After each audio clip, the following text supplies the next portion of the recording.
Maharashtra today 24 news सत्य परिस्थितीचा सविस्तर आढावा। टीम इंडियाचा जल्लोष रोड शो। देशाच्या कानाकोपऱ्यातील क्रिकेट प्रेमींची मुंबईच्या मरीन ड्राईव्हवर प्रचंड गर्दी। टीम इंडिया आज म्हणजे 4 जुलै रोजी सकाळी 6 वाजता दिल्लीच्या इंदिरा गांधी आंतरराष्ट्रीय विमानतळावर पोहोचली। या ठिकाणी पहाटे 4 वाजल्यापासून चाहते चॅम्पियन्स आणि ट्रॉफीची आतुरतेने वाट पाहत होते। दिल्लीत पंतप्रधान नरेंद्र मोदींची भेट घेतल्यानंतर भारतीय संघ मुंबईत पोहोचला। मुंबईत टीम इंडियाची विजयी मिरवणूक निघणार आहे। भारतीय संघाच्या विमानातून प्रवास मुंबईत दाखल झाला। त्याला UK 1845 असे नाव देण्यात आले। विराट कोहली आणि रोहित शर्मा यांचे जर्सी नंबर अनुक्रमे 18 आणि 45 आहेत। T20 विश्वचषक जिंकल्यानंतर विराट कोहली आणि रोहित शर्मा यांनी क्रिकेटच्या सर्वात लहान फॉर्मॅटमधून निवृत्ती घेतली।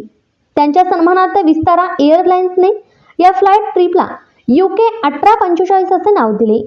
भारतीय संघाला घेऊन जाणारे हे विस्तारा विमान दुपारी 2:55 दिल्लीहून निघाले आणि 5:20 मुंबईत उतरले।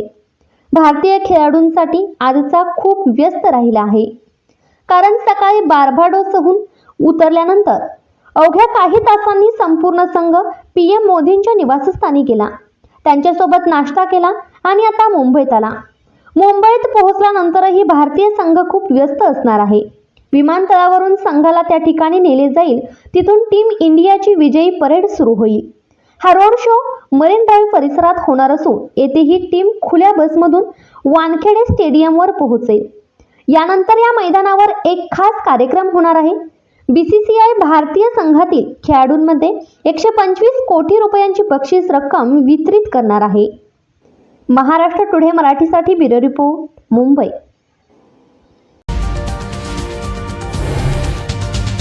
आजच महाराष्ट्र टुडे 24 न्यूजला सबस्क्राईब करा आणि सत्य परिस्थितीचा सविस्तर आढावा पहा।